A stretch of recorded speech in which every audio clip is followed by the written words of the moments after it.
pala. Sorry na. Yan, kita na yung screen ko. Okay na. Oo. Yan. So, right. Magandang gabi sa bawat isa. So, first start, let's pray. Let's Lord Holidays. Panginoon, maraming salamat po. Salamat po, Panginoon, sa panibagong privilege, Panginoon, na pinagkaloob niyo, Lord, na may babahagi ang inyong salita, Lord. Panginoon, sa oras na ito, hinihingi po namin ang inyong pagsama, Panginoon, ang pagtuturo ng banal na Espiritu, Panginoon, sa bawat isa na naririto. Lord, ikaw lang, Panginoon, ang magturo, Panginoon, at ibaba niyo ako sa pinakamababang at kayo ang maitaas, Panginoon. Lord, ang mga salita niyo, Panginoon, yung magturo sa amin, Panginoon, yung banal na Espiritu, Lord, na ang sumama sa kalagitnaan ng bawat isa, Panginoon. Maraming salamat po, Panginoon. Ikaw po ang mauna sa group na ito. In Jesus' name we pray. Amen. Alright. So, kita ng lahat ng screen ko, no? Yeah. Alright, sige. So, title natin for tonight is Status Check. Are you connected, disconnected, idle, or reconnecting? So, nung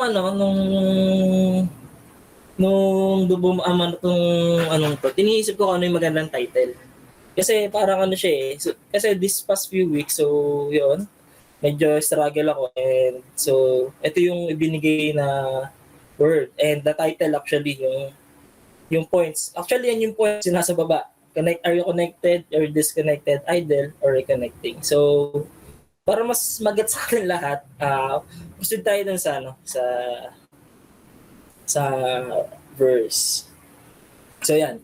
Yung pag-uusapan natin ngayon is yung denial of Peter. So basahin ko yung simula sa John. Though ano siya, naka-state siya sa first 4 books ng New Testament. So ang pinik ko is yung sa John. Pero sa mga susunod na part, gagamitin natin yung ibang verses from the other books. So, first, ito yung John 13:36-38.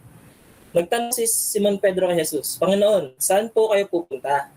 Sumagot si Jesus, ngayon ay hindi ka makakasama sa pupuntahan ko, pero susunod ka rin doon balang araw.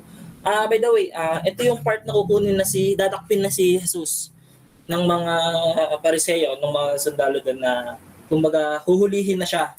So, yun na yung dadakpin na to. Kaya, pero nagpapahiwatig na dito si Jesus Christ na yun nga, kukunin na siya, then sinasabi niya na yung mga mangyayari sa susunod na mga sa kwento. Then, yan. Sa ngayon ay hindi ka makakasama sa pupuntahan ko, pero susunod ka rin doon balang araw. Nagtanong pa si Pedro, Panginoon, bakit hindi ako maaring sumama sa inyo ngayon? Handa naman akong mamatay para sa inyo. Sumagot si Jesus, talaga bang handa kang mamatay para sa akin? Sinasabi ko sa iyo ang totoo. Bago tumilaw ang manok, 3 beses mo akong ikakaila na kilala mo ako. Next. Bali, nag-jump tayo ng verses kasi may nangyari pa doon sa before niyan. Pero ito yung kasunod nun. John 18:16-8. Ito na pala yung denial na niya Peter. Naiwan namang natayo si Pedro sa labas ng pintuan. Lumabas muli ang tagasunod na kilala ng punong pari at nakiusap sa babaeng nagbabantay sa pinto. Kaya pinapasok si Pedro. Sinabi ng babae, hindi ba't isa ka sa mga tagasunod ng tahap na yan? Sumagot si Pedro, hindi. Maginaw noon kaya nagsigat ang mga alipin at mga gwardya. Tumayo sila sa paligid nito para magpainit. Nakihalo si Pedro sa kanila at nagpainit din. Next.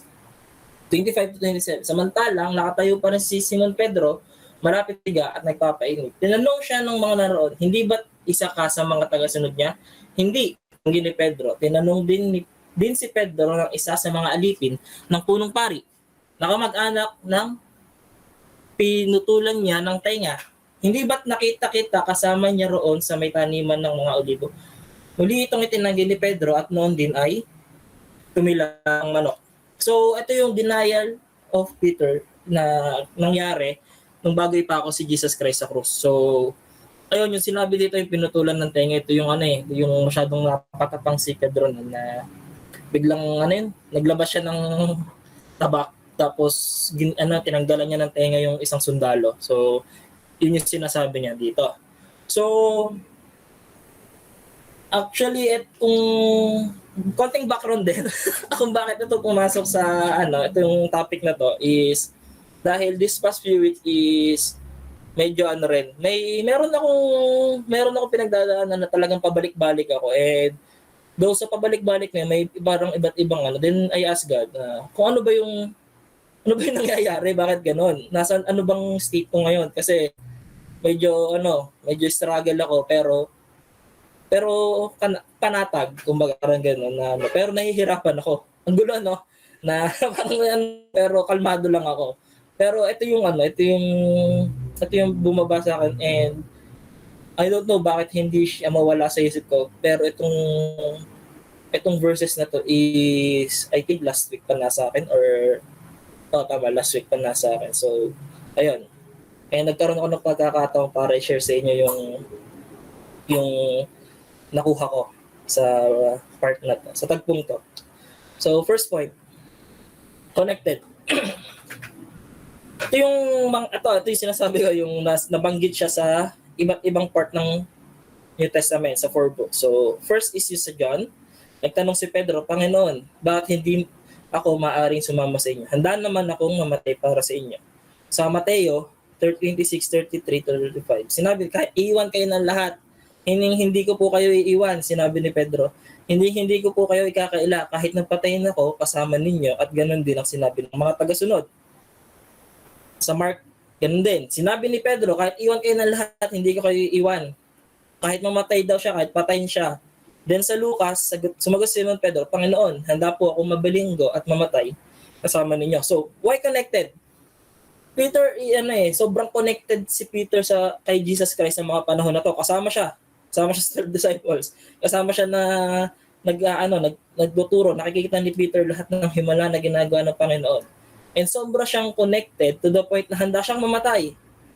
And kumbaga parang sinasabi niya na Lord, sobra akong puspos ng kabanalan mo. Kaya akong gawin kahit ano para sa'yo.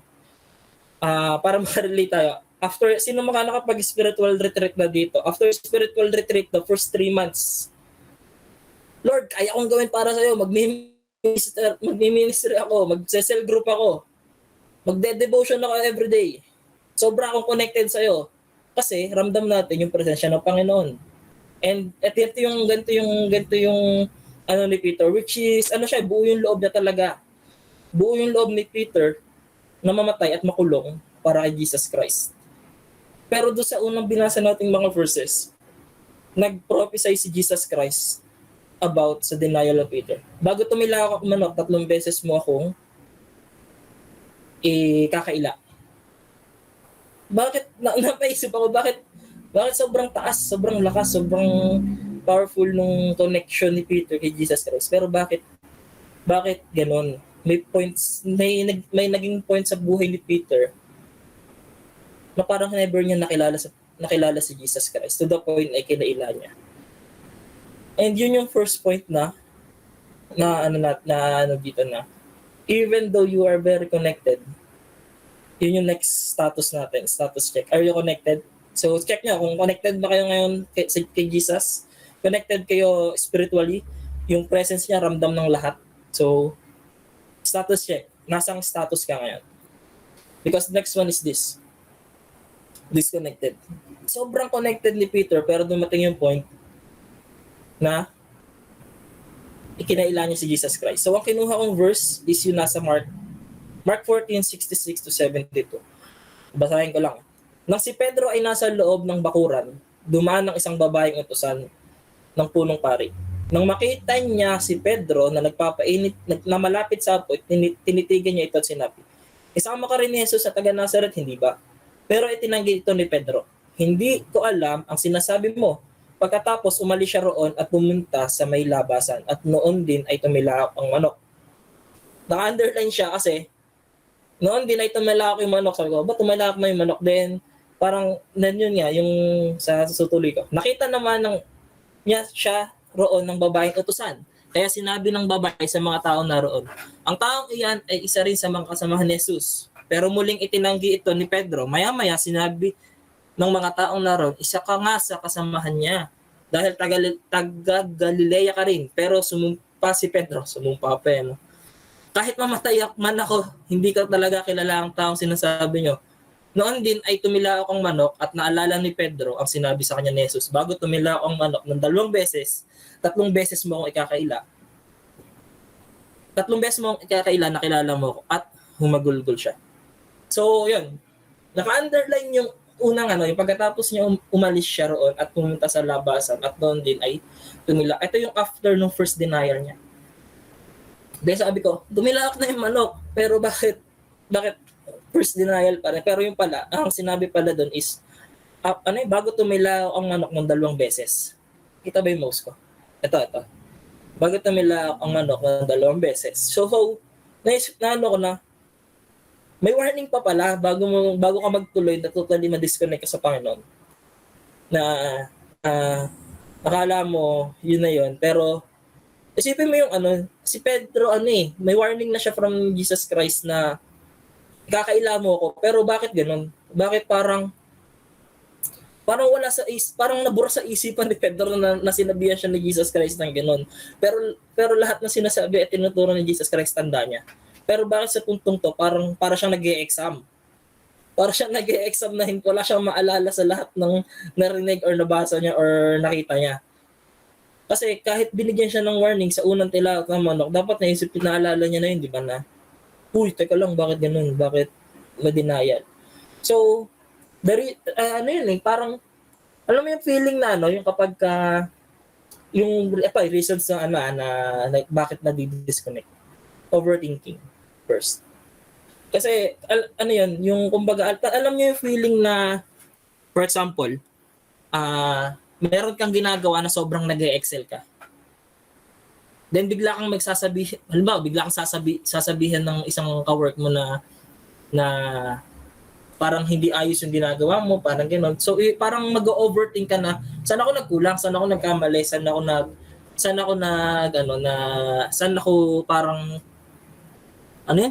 ako parang hindi ko nagawa ng ayos.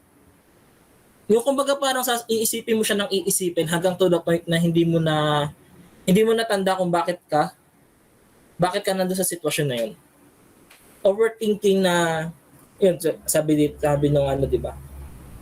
Sinabihan si Pedro na, dideny mo ako ng 3 times bago tumila ako ang manok. Pero nagsabi rin si Pedro na na handa akong mamatay at makulong para sa iyo, Panginoon, para kay Jesus Christ.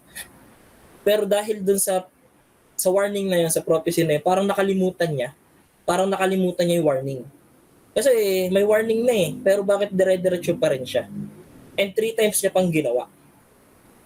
Then, yung sa ko nakita dito pa is yung yung gusto mong, you want to fit in. So, kasi malamig nga naman doon, so merong discomfort na nararanasan si Peter. And then nakita siya doon nagtitipon-tipon ng mga tao doon sa may gilid ng apoy. And nakisali siya doon, and doon din mismo parang nakilala siya na, teka, di ba tagasunod ka rin ng taong yun? Parang gano'n. Pero tinanggi niya. Parang tayo. For example sa pinakamalapit na part. For example, sa mga kabarkada natin or sa ka-work. May gala. Yan. Then, syempre, happy. Then, yun. Then, sumama ka sa circle nila. Kumbaga doon sa ginagawa nila. Then, bigla kang sasabihin nila, di ba born again ka? Teka, di ba born again ka? Bakit kasama ka sa ikot ng baso? Parang gano'n. So, ano yung typical na sinasabi natin doon pag gano'n? Sobrang connected ka ng mga panahon na yun. Nagsisimba ka every Sunday, nagse-cell group ka Monday to Saturday, uma-attend ka doon sa mga gatherings. Pero, the moment na nagkaroon ka ng parang napalayo ka ng konti, and may warning tayo everyday from Jesus Christ. Pero ganun yung nangyayari. Gusto natin mag-fit in, kapatid. Yun yung parang yun yung mag-focus para ma-disconnect tayo sa kung anong meron tayong connection with Jesus Christ. Hindi tayo pwedeng mamuhay sa dalawang mundo. Hindi tayo pwedeng mamuhay as Christian at the same time mamumuhay tayo sa mundong to. We can't serve 2 masters. So mamimili ka lang kung magiging born again ka every Sunday and Monday to Saturday or sa mundo ka lang. Hindi ka pwedeng mamangka sa dalawang ilog. Yun yung magiging reason na kahit sobrang connected ka sa Panginoon, kahit sobra yung mo, mawawala ka. Magdi-disconnect at madi-disconnect ka. Number 3 kung bakit tayo nadi-disconnect is convincing yourself. Kino-convince mo yung sarili mo na malakas ka. na kaya mong harapin lahat. Si Pedro sumumpa pa na hindi niya kilala si Jesus Christ, mamatay man daw siya. Pero sumumpa si Pedro, kahit namatay ako, hindi ko kilala ang taong sinasabi ninyo. Mamatay na ba kayo sa point na gano'n na kino-convince niyo yung sarili niyo sa isang bagay na alam niyo naman na ginagawa niyo pero dinay niyo pa? Yun yung convincing yourself na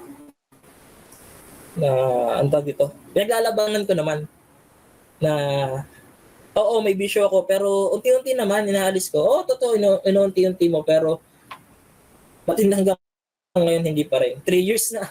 3 years mo nang inuunti-unti yung bisyo. Ilang taon mo nang pinaglalabanan yung bisyo pero or yung mga ginagawa mong alam mong mali pero kinukumbinsi mo yung sarili mo na okay lang kasi nagsisimba naman ako. Yun yung mga bagay, yun yung isa sa bagay na kumbaga reasons kung bakit tayo nadi-disconnect. Kahit sobrang connected tayo. Tandaan nyo, si Peter is one of the 12 disciples and nagkaroon pa rin siya ng gantong status. Sobrang connected siya. What more tayo na sobrang napakalaki ng laban na hinaharap sa mundo. Yun? So, yun pa ba kayo? Yan, next point. Idle. Ano ba yung idle? Mag-disconnect muna ako. Ano ba yung idle? Sa Messenger ba may idle? Or Yahoo Messenger pa yun? Or I don't know. I think away na yung sa iba. Away or or yung AFK, parang gano'n na. Pero idle is yung parang nandun ka sa state na wala kang ginagawa. Sabi doon sa Marcos 14:72. Noon din ay muling tumila akong manok at naalala ni Pedro ang sinabi sa kanya ni Jesus. Bago tumila akong manok 2 beses, ng 2 beses, 3 beses mo akong ikakaila na hindi mo ako kilala at humagulgol siya. Alam mo yung ang na-imagine ko dito yung yung hindi malisan ako na pag tila ako ng manok parang biglang natulala si Peter. Tapos parang biglang sumampo, biglang biglang pumasok lahat sa isipan niya yung nangyari. Yung sinabi sa kanya ni Jesus Christ. Then natulala lang siya. Then umiyak. Humagulgol siya. Kasi biglang tumila ako after nun. Yun na yung sinabi. Naalala lang ni Peter yung sinabi sa kanya ni Jesus Christ. Alam mo yung feeling na pag may nagawa ka mali, biglang marirealize mo. Hala, di ka bawal to. Hala, tinuro to last Sunday, ba't ko nagawa? And ito yung masasabi ko na pinaka-crucial na state ng buhay sa buhay ng Kristiyano. Pag nandoon ka sa idle state na-realize mo lahat, na sobrang makasalanan ka, na sobrang ang dami mong maling ginagawa. And yung sobrang nila yung sarili nila, yung yung mismo sarili nila na sila mismo yung nagsasabi, malito, ganito, ganyan, ba't ganito? Ayoko na. Tapos doon na papasok yung desisyon. After nung realization, after nung idle time na realize nila yung ganung bagay, doon sila magde-decide. Sobra ako makasalanan, itutuloy ko pa ba to o hindi na?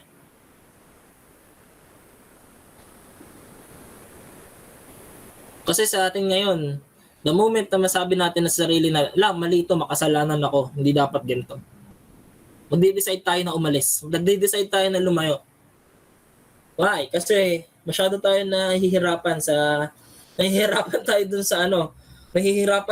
sa burden, sa guilt na nagawa natin. Kasi alam natin 'di ba? Connected tayo from the start to Jesus Christ, na mataas yung presence niya sa atin, ramdam natin. Then the moment na ma-disconnect tayo dahil sa ginawa natin, dahil ni-reject natin siya, dahil ikinailan natin pala siya, hindi reject. Ikinailan natin siya na hindi natin siya kilala, or ikinailan natin yung mga turo na binibigay niya sa atin. Nag-decide tayo bigla na, ayoko na, tigil na lang muna ako, alis muna ako dito. Kasi na-realize ko, mali yung mga ginawa ko . Alam na ano na ba na nakarating na ba kayo sa ganong feeling, na ganong state or na realize nyo? Dalawa kasi yung decision mo eh, kung magpapatuloy ka or titigil ka. And I guess naman sa 2025 na narito, kung napagdaanan nyo man, praise God kasi mas pinili nyo magpatuloy at lumaban. Ayun. So, yun yung ano, yung sa idle moment. And ayun, then yung next point, kasi doon sa ano, ay pagiging idle, si Peter din is, tiningnan ko kung ano yung ginawa ni Peter after nun. And kung ano yung ginawa ni Peter after nung idle moment, after niya humagulgol, nang na-realize niya nung tumilak yung manok, ay ano pa, yun, bumalik siya kung ano yung ginagawa niya. Yung nangisda ulit siya. Yung parang gano'n. Kasi naghanap ako, ano ba yung ginawa ni Peter after nun? Pero, the next, yung next na tagpo na dito is yung nangisda ulit siya. So, yan. Dito yung last point na tayo. Reconnecting. Ito yung part na nabuhay na ulit si Jesus Christ. And nandun si Peter na namamangka. Bumalik siya dun sa dati niyang work, pangingisda. Sabi sa Juan 21 verse 7, sinabi kay Pedro na tagasunod na minamahal ni Jesus, ang Panginoon iyon, nang marinig ito ni Pedro, isinulit niya ang kanyang damit na hinubad niya, tumalon sa tubig at lumangoy papunta sa dalampasigan. Si Peter, may ginawa siyang mali. Dininay niya si Jesus 3 times. Not once, not twice, but 3 times. Ama ba yun? 3 times. Pero the moment na magkaroon siya ng opportunity to reconnect with Christ, ginawa niya. Siya mismo yung lumapit. Siya mismo yung lumapit kay Jesus Christ nung sinabihan siya na ang Panginoon iyon. Walang sabi-sabi, hindi siya nag-isip ng kahit ano. Hindi niya inisip na dininay ko siya 3 times.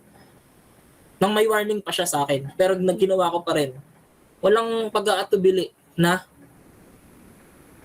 bumalik siya kay Jesus Christ.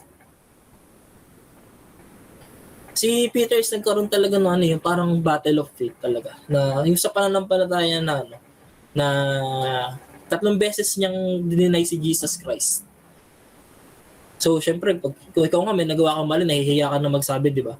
Nahihiya ka nung umamin. Nahihiya ka nung, kumbaga, parang sasabihin mo na, nagawa ko to. Baka kung anong isipin, baka kung anong sabihin.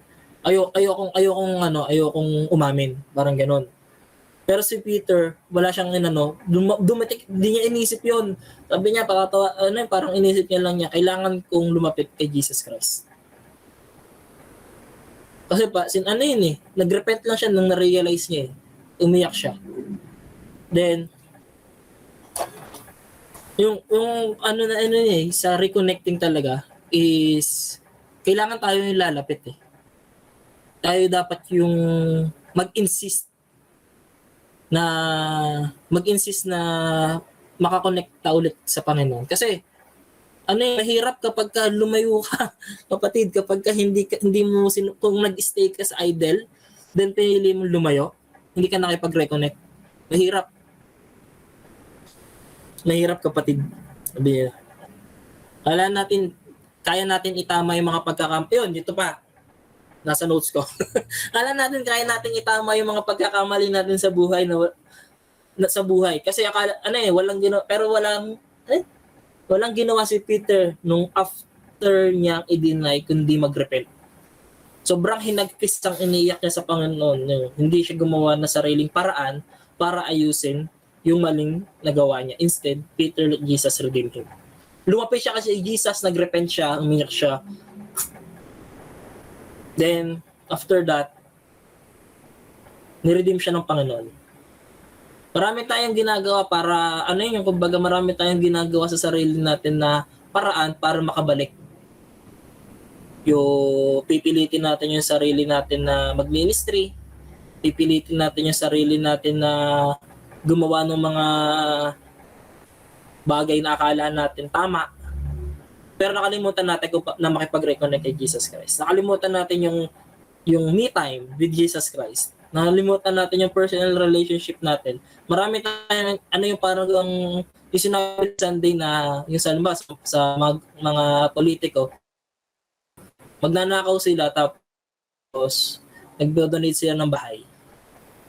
Pampalubag loob. Marami tayong ginagawang pampalubag loob para makabalik. Pero ang kailangan lang naman natin gawin, magsisi sa Panginoon. Magrepent lang tayo na para makareconnect ulit tayo sa Kanya. Huwag na tayo yung sobrang daming cheche-bureche na gagawin para lang masabi natin na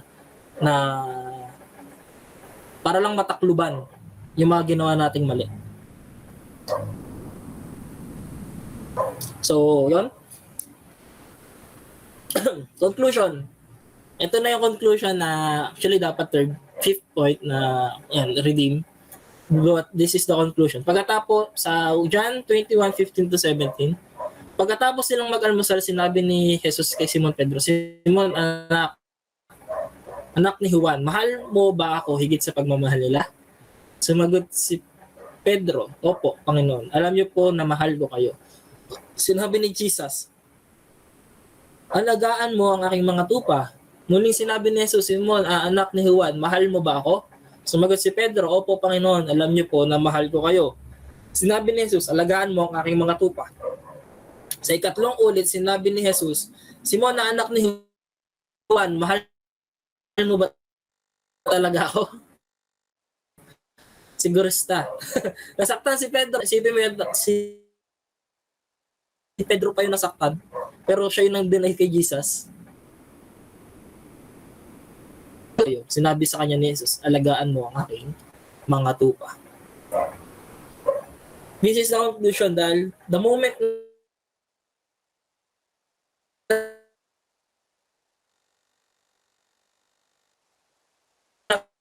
na hindi na may si Jesus Christ. Pero yung nakita ko dito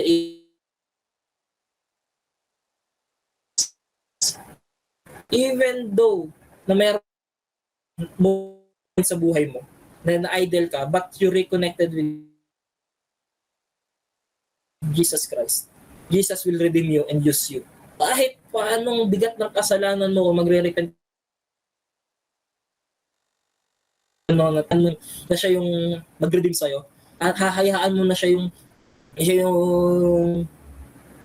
yung mag-allow ng mga mangyayari sa buhay mo kapag gagamit ka ng Panginoon. From personal experience, kapatid, I've been disconnected. Nasa idle moment ako. I tried ang Panginoong may taas dahil hinayaan niya ako makareconnect sa Kanya. And I can say that Jesus Christ is using me for His glory. Si Panginoon lang ang malaitaas dahil ito yung conclusion. Kahit anong bigat, kahit na nandun ka sa state na nasa pinakamatas ka or nasa ramdam na ramdam mo ang banal na espiritu sa buhay mo, nasa connected ka, dadating ang moment, magkakaroon ka ng struggle, magkakaroon ka ng trials, mag-overthink ka, mapapalaban ka, kukumbinsin mo yung sarili mo, mag-disconnect ka sa Panginoon, ma-idle ka. Ang pinakamahalagang part dito kapatid is yung reconnect. Mag-reconnect ka sa Panginoon. Kahit sobrang bigat ng pinagdadaanan mo ngayon, kahit sobrang akala mo napapatanong ka na, oh may Diyos ba? Kapatid, magdasal ka. Reconnect with Christ. Huwag kang gumawa kung sa tingin mo nasa idle moment ka, na-disconnect ka, huwag mong pilitin yung sarili mo mag-ministry, huwag mong pilitin yung sarili mo na try to build the relationship, personal relationship with Jesus Christ. Dahil yun yung pinakamahalaga. Repent. Aminin mo kung ano yung nagawa mong kasalanan. Dahil yung pag-reconnect sa Panginoon, ayun yung pinakamahalaga. And doon mo marirealize kung paano niya kanya gagamitin. Kung ano yung great purpose na ginawa niya para sa'yo. Doon mo mararanasan yung buhay na ganap at kasisiya. The moment na nag-come clean ka sa Panginoon. The moment na umamin ka sa mga kasalanan mo. The moment na dun sa yung sa idle moment mo, pipiliin mo na magpatuloy kaysa lumayo. Yun yung pinaka doon na kahit anong ginawa mo kasalanan, gagamitin ka pa Panginoon. Si Peter is yung fisherman of man. One of the 12 disciples. And this guy, dininay niya ng 3 beses ang Panginoon. What more sa mga ginagawa? Fishers of man pala. What more tayo? Hindi mo pa nga dinideny ng literal si Jesus Christ. Umaalis ka na. Lumalayo ka na. Kapatid, reconnect with Christ. Ito yung pinakamahalagang part sa apat na to. Sa status natin. Yes, mahalaga na connected ka sa Panginoon. Pero kung lalampas ka sa connected na status, try to reconnect. Dahil yun yung time na i-redeem ka niya. At tatanungin ka ng Panginoon kung mahal mo ba siya. At what more is, yun, papaalaga niya sa'yo and papakita niya sa'yo kung ano talaga yung purpose mo. So, yun lang. Maraming salamat. I hope everyone ay may natutunan. So, let's pray. Yes, Lord. Hallelujah. Maraming salamat po sa salita na inyong binaba. Salamat po sa pagtuturo ninyo, Panginoon. Salamat, Panginoon, na nandyan ka, Panginoon, dahil na kahit ano, Panginoon, na nangyayari sa buhay namin ngayon, we have a chance to reconnect with you, Panginoon. Binigyan mo kami ng chance, Panginoon, para lumapit at mag-repent sa mga nagagawa namin, Panginoon. And, Panginoon, maraming salamat dahil the moment na ginawa namin, hindi mo kami bibiguin. You will redeem us, Panginoon, Jesus' name. Hallelujah.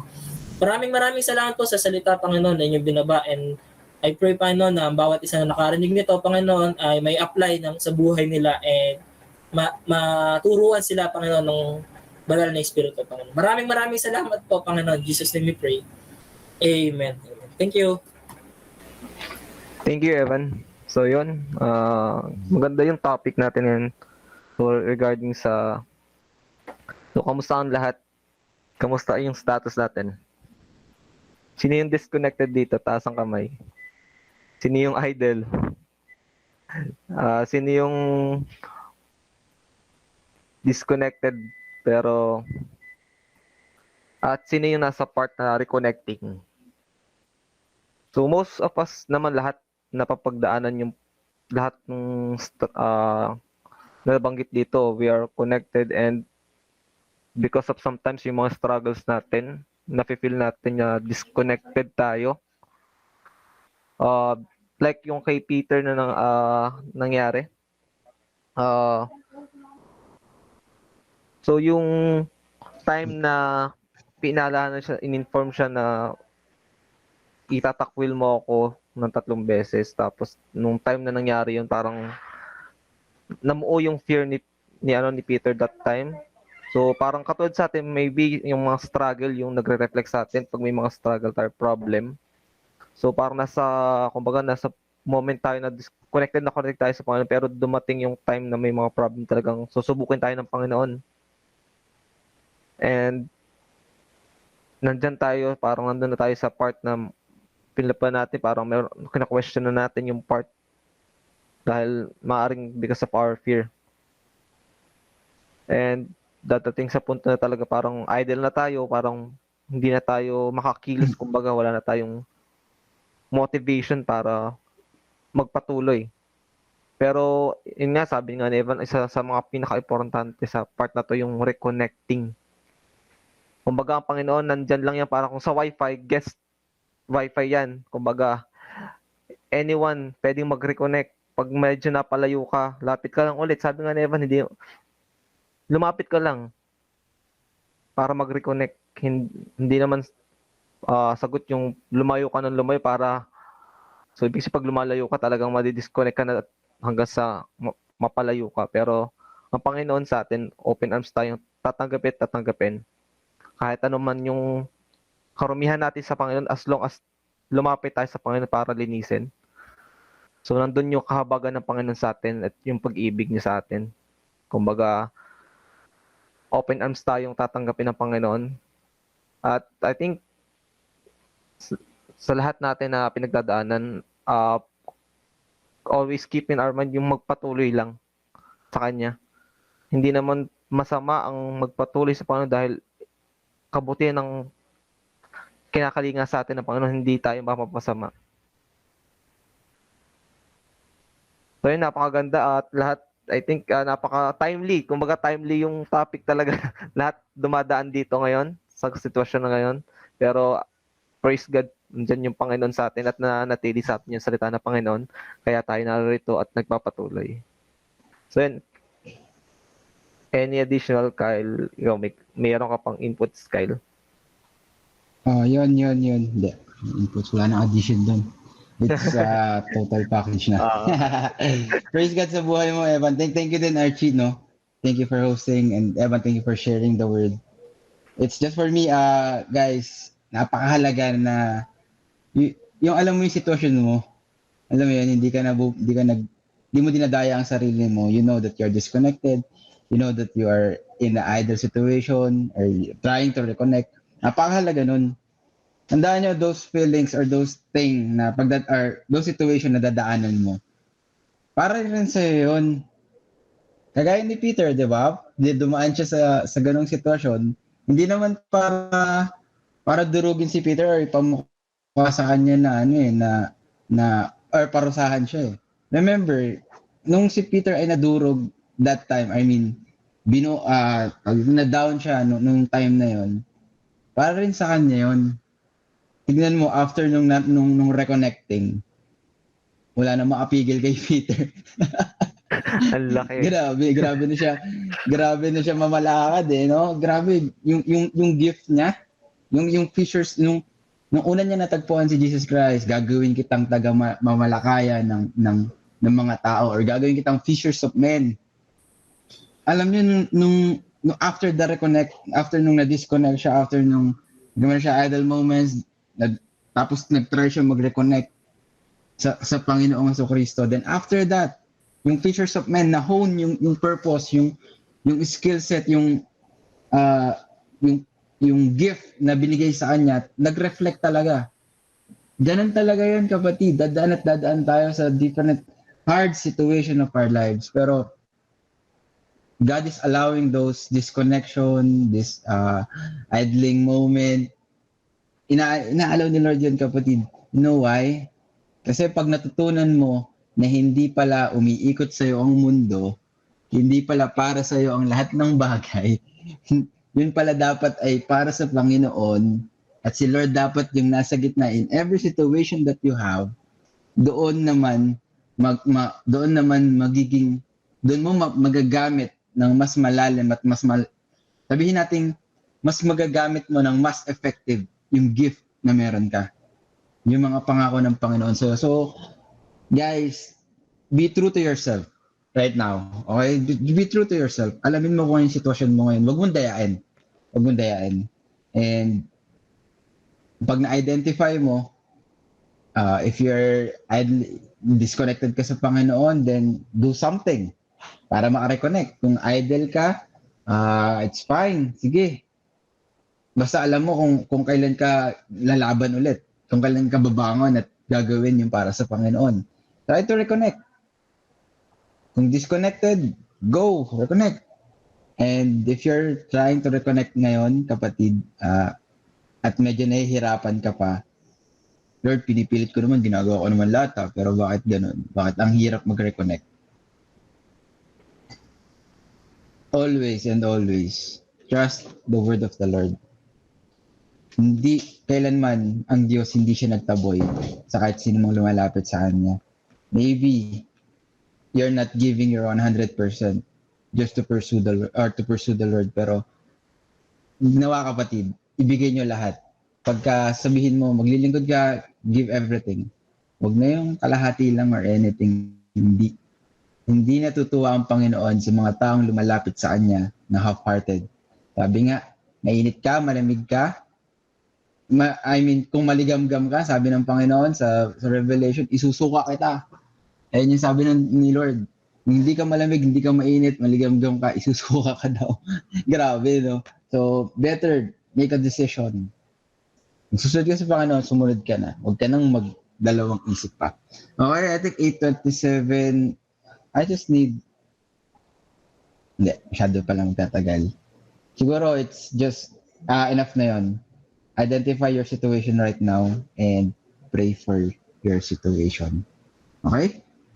Let's pray. I will close in prayer na. Hallelujah, God. Hallelujah, Father. Panginoon, salamat po sa salita mo. Salamat sa buhay ni Peter, O Diyos.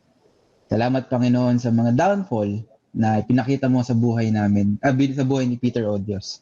Lord, sa amin pong pakikipaglaban sa mundo, kagaya ng pagtawag mo kay Peter, Lord, we are your warriors. Dadarating din kami sa mga downfall na yun. Pero nawa, Panginoon, kagaya ng pagbalik mo at pagtawag mo kay Peter ulit, mangyari rin sa amin yun. Nagpakita ka sa kanya, O Diyos. At iutusan mo pa siya, Panginoon. Tinanong muli, O Diyos. Pakainin ng tupa. Lord, let us do that. Gamitin mo kami, Panginoon, sa will mo. Alam namin, O Diyos, na hindi madali yung ganung sitwasyon, but God, that's the only way para mag-grow kami. So God, tatanggapin namin yun. Tulungan mo kami, Panginoon, na magkameron ng puso na susundin ka. Handang magpamold sa'yo. Handang tanggapin ang bawat, Lord, ang bawat nais mong baguhin sa buhay namin. Huwag mo hayaan, Panginoon, na ang young adults ng CGCRSG ay pakitang tao o nagsasalita lang ng mga mabubuting bagay pero hindi naman ginagawa. Hayaan mo, Panginoon, na magkameron kami ng heart, Panginoon, na pag sinabi namin na mahal ka namin, gagawin namin, O Diyos. Ito na pong napakabigat na karunungan, Panginoon, or na katuruan na sa buhay ni Peter, Lord God. Ayaw namin na mangyari yon sa amin. But God, help us, Panginoon, to stand on our word. Not by our might, Panginoon, but by your grace, O God. Lord, tulungan niyo ang bawat isa. Pagpalain niyo po at gawin kaming, Panginoon, na blessing, not just emotional or physical blessing, or Lord God, but also gawin mo kaming spiritual blessing sa lahat ng pinupuntahan namin. Salamat, Panginoon, pagpalain niyo po ang bawat isa at gawin niyo kaming pagpapala rin sa iba. Palain niyo po, Panginoon, ang bawat ministry na aming gagawin within this week. Lord, thank you. We love you. In Jesus' name,